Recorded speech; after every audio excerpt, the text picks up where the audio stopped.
royaume de Dieu, il y a beaucoup de choses à faire. À quoi est-ce que Dieu veut que tu te dédies?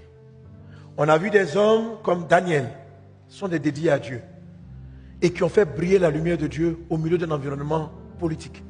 La consécration à Dieu parle de servir Dieu, totalement dédié, dans le domaine où il t'enverra.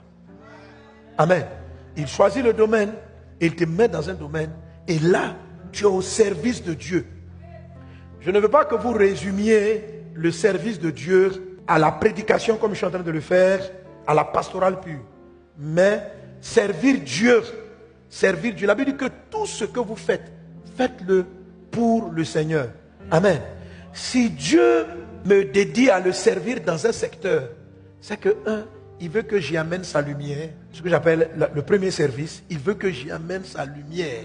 Pas autre chose, pas une autre lumière, sa lumière. Mon activité devient un champ de mission. Celui qui n'est pas consacré dans une activité, son activité n'est pas un champ de mission.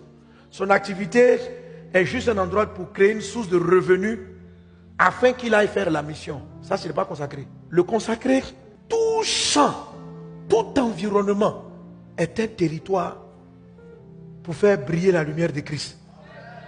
Sa maison, il voit ses enfants et tous ceux qui sont dans sa maison comme des serviteurs de Dieu. Il est consacré, les nounous, les gens qui travaillent à la maison. Un païen qui arrive, qui travaille pour toi, tu ne vois même pas simplement le service de nettoyage qu'il va apporter. Tu vois une âme à gagner, qui va aussi faire un service. Un consacré considère pratiquement tous ses contacts avec les personnes comme des opportunités de faire paraître la lumière de Christ. Un consacré élève